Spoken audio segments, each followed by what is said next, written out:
Hello student, शुरुआत करते हैं एसएससी जीडी का पार्ट 2 मैथ का पहला वीडियो मैंने बना दिया है। उसमें 20 क्वेश्चंस मैंने कराए हैं। अगर 20 में आपके 15 या 16 नंबर आ रहे हैं, 15-16 क्वेश्चन सही हैं, तो आप बिल्कुल सही दिशा में जा रहे हो।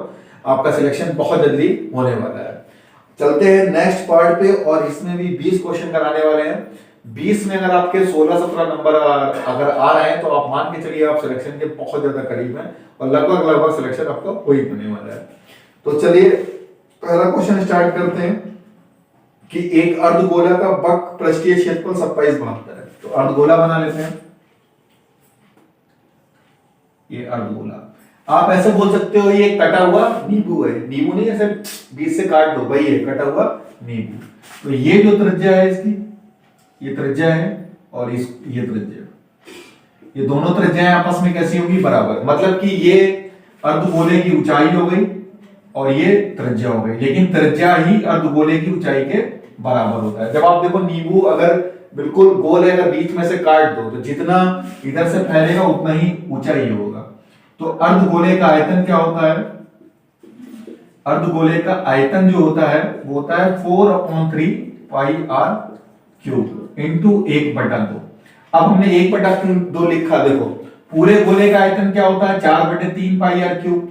अर्धगोले का क्या हो जाएगा? 1/2। 2 से 2 काट दो तो 2/3 पाई आर क्यूब। ठीक, ये तो हो गया अर्धगोले का आयतन। अब अर्धगोले का वक्र पृष्ठ देख लो भाई। वक्र पृष्ठ क्या होता है? ये ऊपर वाला 2 पकड़ो, 2 पाई और r की जगह r स्क्वायर, क्योंकि वक्र पृष्ठ एक तरीके से क्षेत्रफल होता है, तो क्षेत्रफल में क्यूब हो नहीं सकता है क्योंकि 2D डायमेंशन होता है, 2D डायमेंशन होता है। अब संपूर्ण पृष्ठ, संपूर्ण पृष्ठ यहां नीचे वाला पकड़ो, 3 पाई r स्क्वायर। ठीक है, तो आपका क्या हो जाएगा? 3 पाई आर स्क्वायर। तो ये क्या हो जाएगा? अर्धगोले का आयतन 2/3 पाई आर क्यूब, ये वक्र पृष्ठ और संपूर्ण पृष्ठ। अब चलते हैं क्वेश्चन की तरफ। आपको इतनी चीजें आपको अर्धगोले की याद रखनी पड़ेगी। चलते हैं। एक अर्धगोले का वक्र पृष्ठीय क्षेत्रफल 2772 है। तो इसका वक्र पृष्ठ क्षेत्रफल कितना है? 2 पाई आर स्क्वायर बराबर है 2772 के। तो 2 22/7 इंटू आर स्क्वायर, 27 और 72। 22 एकम 22, कितना बचा? 5, 57। 22 दूनी 44, कितना बचा? 13। 13 और 2 132, 22 छक्का 132। काट दीजिए, 2 छंगे 12, 2। तो आर स्क्वायर बराबर क्या हो जाएगा? 63 गुणा 7। अब 63 को तोड़ लेंगे, 9 गुणा 7 इंटू 7 आर स्क्वायर। तो ये देखो 9 का वर्गमूल कितना होगा? 3 और 7, 2 बार 7 है तो एक बार आ गया। तो रेडियस कितनी आ गई इसकी? 21 आ गई है। अब आपसे पूछा गया है कि अर्धगोले का आयतन बताना है। तो अर्धगोले का आयतन क्या होगा? 2/3 pi R cube, 2/3 pi R cube. तो 2/3 पाई मतलब 22/7 और रेडियस 21। 21 इंटू 21 इंटू 21, 7 तिया 21, 3 से 3 कट। तो इसका मल्टीप्लाई जो है वो क्या हो जाएगा? इसका आंसर हो जाएगा। चलते हैं नेक्स्ट क्वेश्चन पे। आपको बस ये ध्यान रखना है कि 2/3 जो होता है वो p/2/3 पाई आर क्यूब होता है। चलते हैं नेक्स्ट क्वेश्चन पे। एक फॉर्म में पुरुष और महिला सदस्यों का अनुपात 4:5 है। मतलब पुरुष और महिलाओं में जो अनुपात है वो 4:5 का है। ठीक, अब क्या करा गया है? पुरुषों की संख्या में 80% और महिलाओं की संख्या में 60% की वृद्धि का निर्णय लिया गया है। तो इसमें जो है 80% का निर्णय लिया, वृद्धि का निर्णय लिया गया है, और इसमें 60% की। आपसे पूछा गया है कि पुरुष और महिला की जो संख्या आई है उसका अनुपात क्या है।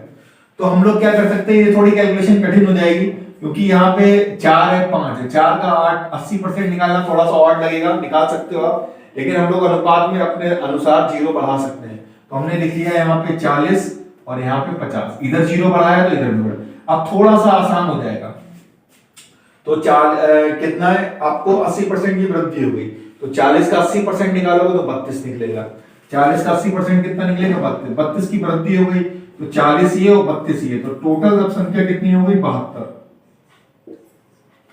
अब 50 का 60% निकालोगे तो कितना निकलेगा 30, मतलब 30 की वृद्धि हो गई, क्योंकि पहले हमने 50 मानी थी, 30 की वृद्धि हो गई। 50 और 30 कितना हो गया 80, तो कितना हो गया 80। काट लो, 8 से काट दो, 8 नहीं 72, 8 दाम 80, तो रेशियो कितना हो जाएगा 9:10 का रेशियो हो जाएगा। चलते हैं नेक्स्ट क्वेश्चन पे। दो ट्रेनों की गतियों के बीच का अनुपात 7:8 है। तो पहली ट्रेन मान ले रहे B1 और B2, रेशियो कितना है 7:8 का।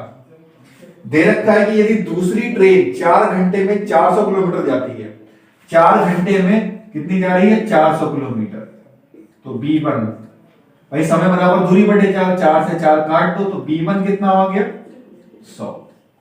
तो आपसे पूछा गया है कि पहली ट्रेन की गति क्या होगी। अच्छा ये दूसरी ट्रेन की अच्छा ये B2 हो गया, B2 जो है वो 100 आ गया। अब B2 100 है तो हम लोग आराम से लगा दें B1 अपॉन B2, B2 की वैल्यू कितनी है 100, 7/8 काट दो, 4 दूनी 8, 4 से काटेंगे 25, तो B2 और 25 सत्ते कितना हो जाएगा 175/2, तो ये हो जाएगा 82.5, 2 8 16, अच्छा 87.5, तो आंसर कितना हो जाएगा 87.5, 2 8 16, 1 बचा 15, 2 7 14, ठीक है 87.5 इसका क्या हो जाएगा आंसर हो जाएगा।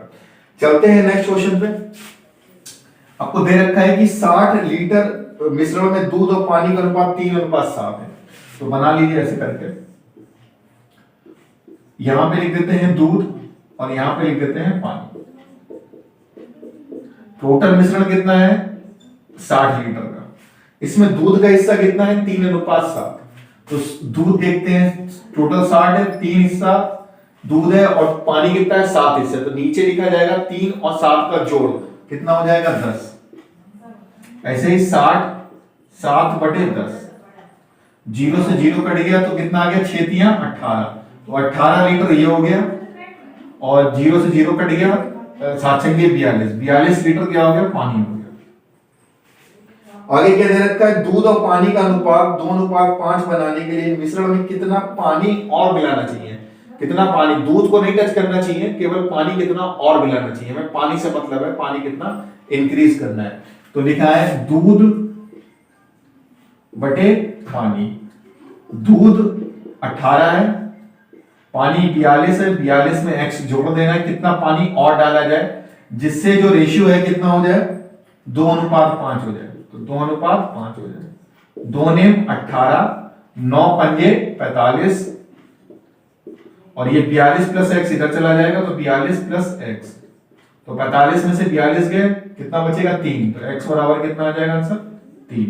तो बहुत इजी है, आप ध्यान ये रखिए कि दूध बटे पानी, आपसे यही पूछा गया है दूध और पानी का अनुपात बताना, मिश्रण में कितना पानी और मिलाना चाहिए। चलते हैं नेक्स्ट क्वेश्चन पे। एक फल विक्रेता के पास कुछ सेब थे, वह 20% सेब बेच देता है। मान ले रहे कि उसके पास 100% सेब थे, 20% उसने बेच दिए। अगर 20% बेच देता है तो 80% अभी फल क्या होंगे उसके पास बचे हुए होंगे,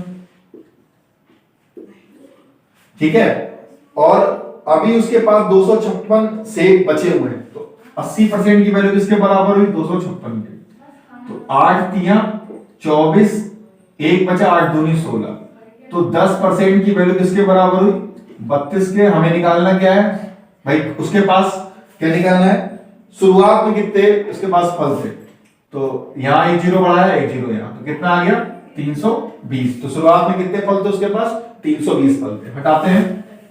चलते हैं नेक्स्ट क्वेश्चन पे। एक पुरुष 4 किलोमीटर प्रति घंटे की गति से 12 किलोमीटर और 5 किलोमीटर गति घंटे से 10 किलोमीटर की यात्रा करता है, औसत चाल बताना। तो औसत चाल क्या होता है, औसत चाल क्या होता है, कुल दूरी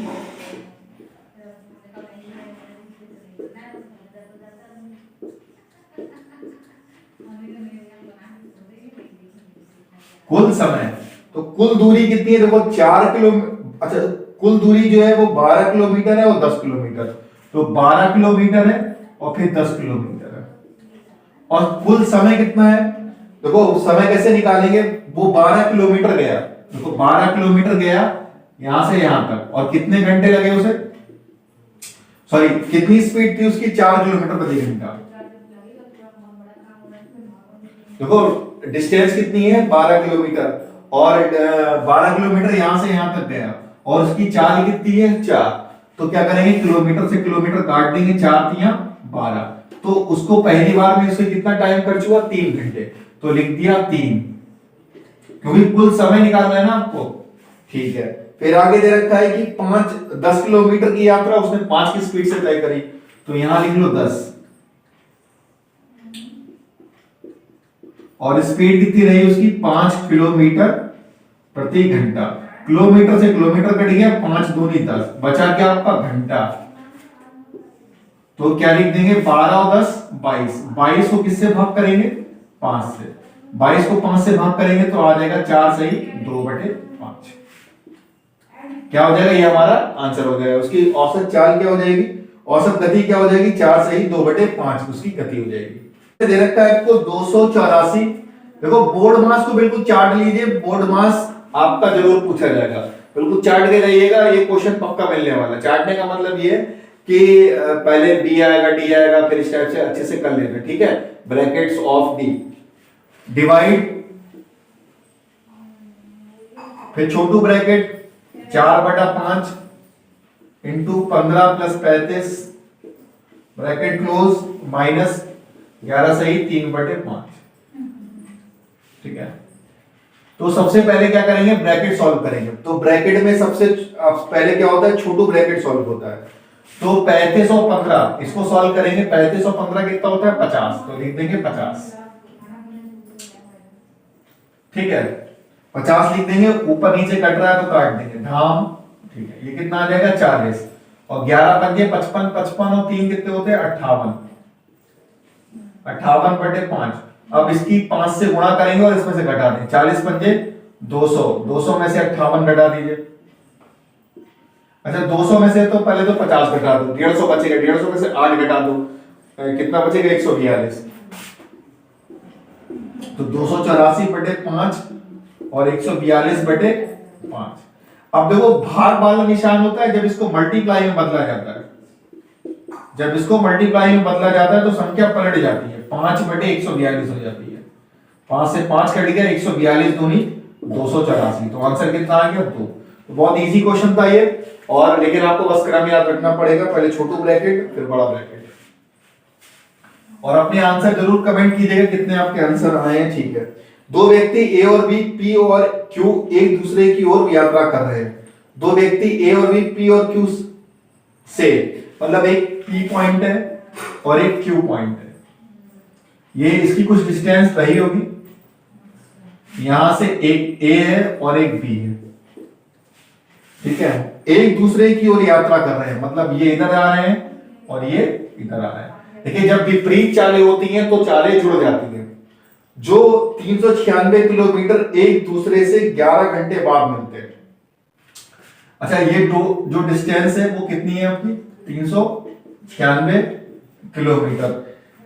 जो 396 किलोमीटर दूर एक दूसरे से 11 घंटे बाद मिलते हैं, मतलब 11 घंटे के बाद वो कुछ ये 396 किलोमीटर है, कुछ ये दूरी चलते होंगे, कुछ ये दूरी चलते होंगे। आपसे पूछा है कि ए की गति बी की गति से 6 किलोमीटर अधिक है। ए की गति जो है वो बी की गति से, ए की गति जो है वो बी की गति से 6 किलोमीटर, मान लेना इसकी गति x है तो इसकी x + 6 होगी, क्योंकि ए की गति बी की गति से 6 किलोमीटर अधिक है। ए की गति जो है वो बी से, तो बी को हमने x माना है तो ए की कितनी हो जाएगी x + 6। आपको बताना है बी की गति क्या होगी, मतलब x निकालना है। तो क्या है, तो समय कितना लग रहा है इन लोग को, समय लग रहा है 11 घंटे। टाइम कितना लग रहा है 11 घंटे। तो हम लोगों ने पढ़ा है समय बराबर दूरी बटे चाल, दूरी बटे चाल। तो समय 11, दूरी 396 और चाल अपोजिट डायरेक्शन में तो चालें जुड़ जाएंगी। तो x + 6 और प्लस x, ठीक है। काटो 11 तिया 33, 6 बचे 11 छंगे 66, तो x 2x + 6 36, 6 उधर चला गया तो 30, तो x बराबर कितना आ गया 15। तो इस बी की चाल कितनी होगी 15 की स्पीड से जाएगा। बहुत इजी क्वेश्चन है, बस आपको ध्यान क्या रखना है कि जब विपरीत चालें होती हैं तो चालें जुड़ जाती हैं। चलते हैं नेक्स्ट क्वेश्चन पे। 10 वर्ष पूर्व अभी और उसके पिता की औसत आयु 50 वर्ष है। ये मैंने पहले ही बताया था आपको, औसत जब भी देखो जितने लोग हैं उससे गुणा कर दो। अभी और उसके पिता की औसत आयु कितनी है? 50 वर्ष है, तो 2 लोग हैं, तुरंत गुणा कर दो, कितना आ जाएगा? 100 हो जाएगा। अरे 100 में बेटा शांत, 10 वर्ष बाद 10 वर्ष बाद 10 वर्ष बाद अभी और उसके पिता की औसत आयु 50 है, तो 50 दूनी 100 हो गया। लेकिन ये कब हो रहा है? 10 वर्ष बाद। तो हम लोग वर्तमान में आएंगे तो इसमें क्या करेंगे? 10-10 साल घटा देंगे, मतलब वर्तमान में दोनों की आयु कितनी होगी? 80 साल। अब आगे दे रखा है उनकी वर्तमान आयु का अनुपात 1:3 है, मतलब 1 और 3 वर्तमान की बात है। तो 1 और 3 4, 4 की वैल्यू किसके बराबर होगी? 80 के। तो 1 की वैल्यू किसके बराबर होगी? 20 के। 4 दूनी 8, इस टाइप से। तो इसकी गुणा इससे कर दोगे तो 20 और ये कितना हो जाएगा? 60। तो वर्तमान में जो अभी है वो 20 साल के हैं, उनके फादर कितने हैं? 60 साल के। आपसे पूछा गया कि 10 वर्ष पहले अभी की आयु कितनी थी, तो 10 वर्ष पहले अभी कितने के होंगे? 10 साल के, और इनके पिताजी कितने साल के होंगे? 50 साल के। तो ये क्या हो जाएगा? हमारा आंसर हो जाएगा। चलते हैं नेक्स्ट क्वेश्चन पे। उम्मीद है कि आपको अच्छे लग रहे होंगे क्वेश्चन। एक टंकी में 2 नल है, पहले टंकी में पानी भरता है और दूसरा टंकी से पानी निकाल देता है।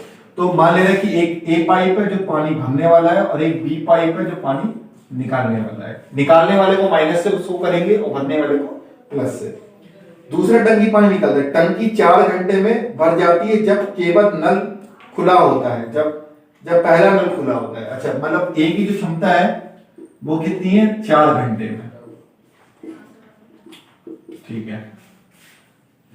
और 12 घंटे में भर जाती है जब दोनों नल खुले हो। तो देखिए उसको क्या है कि जब दोनों नल खोल दिए जाए, मतलब एक पानी भर रहा है और दूसरा नीचे से पानी निकाल रहा है, तब भी टैंक भर जाएगा, लेकिन कितना समय लगेगा? 12 घंटे। और पहले कितना ले रहा था? 4 घंटे। तो इसका मतलब ये हुआ कि जो ए पाइप है वो ज्यादा तेजी से भर रहा है, लेकिन बी जो है वो उतनी तेजी से पानी नहीं निकाल पा रहा है। तो आखिरकार जो टैंक है वो भर जाएगा। इसका फिगर आप ऐसे समझ लीजिए कि ये सिंटैक्स है, ठीक है, ये सिंटैक्स है। यहां से पाइप ए आया है भरने वाला और यहां से पाइप बी निकलने वाला। लेकिन ये पाइप इतना चौड़ा मोटा है, तेजी से पानी आ रहा है, लेकिन इसमें पाइप थोड़ा स्लो जा रहा है, पानी थोड़ा स्लो जा रहा है। ये टैंक भर जरूर जाएगा, क्योंकि ए और बी दोनों साथ में चले तो 12 घंटे में टैंक भर जाता है। तो लिख लो ए प्लस बी और माइनस 12। तो एलसीएम चला जाएगा 12, 4 3 12, 12 एकम 12। अब देखो इसको हम लोग हटा देते हैं, कोई इसका काम खत्म हो गया। इसका मतलब ये हुआ कि ए जो है वो 1 घंटे में 3 लीटर पानी भर रहा है, लेकिन जब वो बी के साथ चलता है तो 1 ही लीटर पानी भर पाता है। भाई ये प्लस का आ रहा है, यहाँ पे प्लस का आ रहा है और ये भी प्लस का है। इसका मतलब क्या है कि जब ए जो है बी के साथ चलता है तो उसको भरने नहीं देता है तेजी से, और जब अकेले चलता है तो 3 लीटर भरता है, बी के साथ चलता है तो 1 लीटर भरता है। यहाँ 3 भर रहा है, यहाँ पे 1 भर रहा है, तो 2 लीटर निकाल कौन रहा है? कौन निकाल रहा है? ये बी, जो बी साहब है वो निकाल रहा है। कितने? 2 लीटर। और अब आगे कहा गया है टंकी को पूर्णतः खाली करने में कितना समय लगेगा जब केवल दूसरा नल खोल दिया जाए। जब केवल दूसरा नल खोल दिया जाए तो कितना समय लगेगा? तो टंकी की क्षमता कितनी है? 12 लीटर, और हर घंटे कितना निकालता है? 2 लीटर।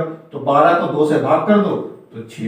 इसका मतलब अगर बी को बेटा अकेले मौका दे दिया जाए भरी हुई टंकी को खाली करने में तो कितना समय लग जाएगा? उसे 6 घंटे लग जाएंगे। चलते हैं नेक्स्ट पे। दे रखा है आपको 40 आदमी किसी कार्य को 6 दिन में पूरा कर सकते हैं। तो यह ऐसे क्वेश्चन आपको लगाना है एमडीएच। एमडीएच 2 ग्रुप आएंगे, M1 D1 H1, M2 D2 H2, ठीक है। यहां पे लिख लो W1, यहां पे लिख लो W। अब इनका मतलब क्या होता है? M मतलब होता है आदमी, औरत मतलब उसी की औरत और उसी के बच्चे, ठीक है। आदमी, औरत और बच्चे, मतलब यहाँ पे कोई जिंदा व्यक्ति आएगा। डी मतलब क्या होता है? दिन। एच मतलब होता है घंटे। W1 उनके द्वारा किया गया काम। एक ग्रुप ये आएगा, एक ग्रुप ये आएगा, काम सेम करेगा इसलिए बराबर लगा दिया। बराबर क्यों लगाया? क्योंकि दोनों लोग एक ही काम कर रहे हैं, दोनों की क्षमता अलग हो सकती है।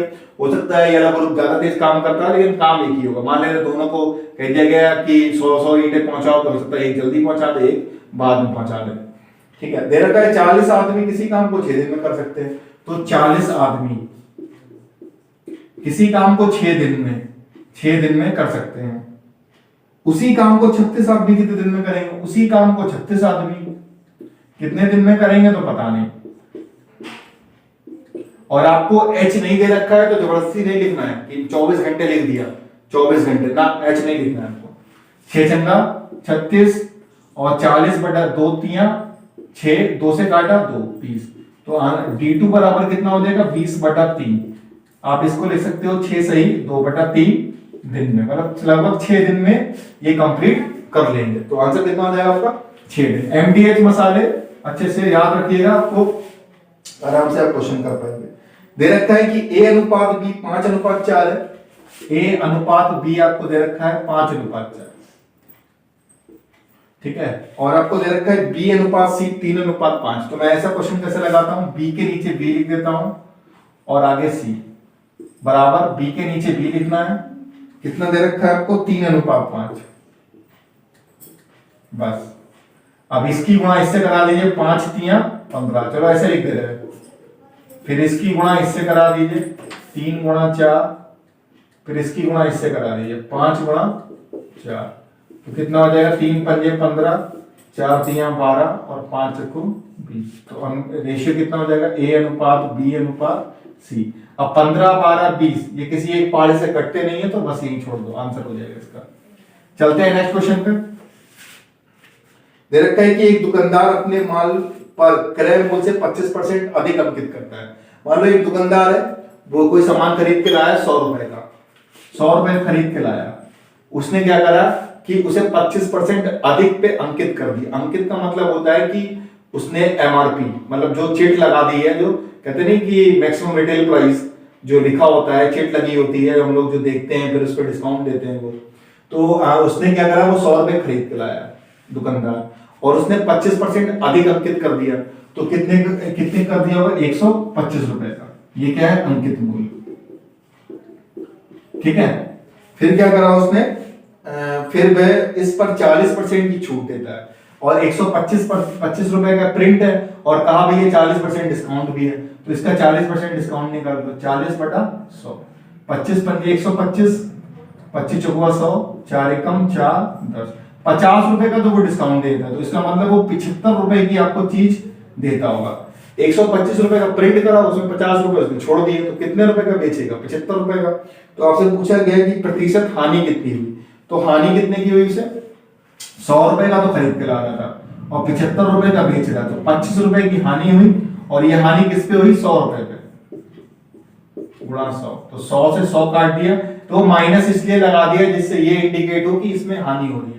तो आंसर कितना हो जाएगा 25%। तो 25% की क्या हो जाएगी हानि हो जाएगी। बहुत प्यारा क्वेश्चन है, अच्छा क्वेश्चन है। माइनस दे रखा है आपको इकाई का मान, देखो 1234 102 प्लस 1234 और 103, इकाई का मान पता करना है। तो इकाई का मान पता करने के लिए क्या करते हैं, जो पावर होती है उसे 4 से डिवाइड कर देते हैं। तो 102 को 4 से भाग कर देंगे, 4 दूनी 8, 2 बचा 22, ठीक है, 4 पंजे 20, कितना बचा शेषफल 2 शेषफल बचा, तो अब इसकी पावर कितनी हो जाएगी 2, और हमें निकालना क्या है इकाई का मान निकालना है, तो हम केवल इकाई को ही रोकेंगे, बाकी सबको हटा देंगे। तो हम लिख सकते हैं कि 4 की पावर 2, 4 की पावर 2 कितनी होती है 16, 16 में भी क्या लेंगे इकाई 6। अब इसमें भी क्या करेंगे इकाई को रखेंगे, बाकी सबको हटा देंगे। अब 103 को किससे भाग करेंगे 4 से, 4 दूनी 8, 2 बचा 23, 4 पंजे 20, कितना बचा 3, तो शेषफल कितना है 3। जो शेषफल होता है वही जाके इसकी पावर बन जाती है, तो पावर कितनी बची इसकी 3। तो 4 की पावर 3 कितना होता है, 4 चौको 16, 16 चौको 64, 64 में भी इकाई कितनी है 4, तो 6 + 4 कितना आ जाएगा 10, 10 में भी इकाई क्या है 0। आपको इकाई लेना है बस, और कुछ नहीं लेना। तो इकाई भी 0 है, तो आंसर कितना हो जाएगा आपका 0, आंसर कितना हो जाएगा 0। चलते हैं नेक्स्ट क्वेश्चन पे। दे रखा है कि 3 लड़कियां ABC का औसत भार 45 किलो है।